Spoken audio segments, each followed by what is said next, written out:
Gipamahayag sa lokal nga pagamahanan sa siyudad sa Tagum nga padayon ining pakusgan karong tuiga ang mga proyekto, aktibidad o mga programa nga naghatag og kalambuan sa siyudad ubos sa pagdumala ni Mayor Tioy. Sumala ni Tagum City Information Officer Don Krill C. Ubay-ubay ang mga kalambuan sa dakbayan nga nakabot sa tuig 2025. Usan ini ang pag-abli sa Children's Park nga dunay 1.5 hektarya nga gilapdon nga nahimutang sulod sa Energy Park Apocon Tagum City nga libreng masuruyan sa katawan hilabi na ang kabataan. Sinati sa Tagumeños ang daghang kalambuan pinaagi sa proyekto, aktibidad o mga programa nga ni sa lokal na panggamanan sa Tagum, of course headed by our aksyon agad man, our Mayor Ray Uy. Gibutangan usab sa pagamahanang lokal og open covered court ang mga eskwelahan sa dakbayan sama sa Trade School, Madaom Elementary School, Laureta National High School, Kanungkutan National High School, Florentino Catalan Elementary School sa Barangay Kambugan ug uban pa sa tumong nga mahimong komportable ang kabataan sa ilang mga aktibidad sa sports. Ang ato ang mga estudyante makadula og basketball, volleyball ug unsa pa man yung mga dula nga komportable pod sila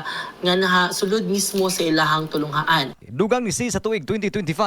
formal usab nga giablihan ang La Filipina Super Health Center nga naghanyag og libreng serbisyong medikal alang sa katawan o pag-abli sa dili madugay sa ikaduhang Super Health Center nga nahimutang sa Mabini Street at bang sa City Health Office nga gipasalamatan sa LGU Tagum ang national government sanglit labing gikinahanglan kini sa publiko. Pasalamatan taana sa ato ang national government kay isa gyud na sa ginapaningkamutan sa ato ang mayor pinaagi pod sa tabang sa atong congressman Oyo Uy nga naagid tay mga proyekto gikan na sa national, pero ang nakanindot sa ato ang La Filipina Super Health Center Gihatagan usab og dibog aton sa tigpamaba ang laing kalambuan sa dakbayan sama sa pagplastar sa mga ambulant vendor sa Rotary Park, pagtukod og lapad nga exhibition center o pagbutang og libreng parking areas. sa una naa sila sa tunga sa dalan karon naa na gid sila yung lugar nga ilaha komportable o napoy saksakanan o layo sila sa disgrasya. Ning tuig 2026, gigarantiya ni C nga pakusgan sab sa LGU ang mga inisyatiba sa pag-repair sa mga kadalanan, pagtarong sa mga drainage o paggiya o pagsuporta sa Tagum Water District aron mapalambo pa ang serbisyo sa tubig alang sa hapsay nga dagan sa mga negosyo sulod sa dakbayan. Karong 2026 atong lauman ang dugang pa nga proyekto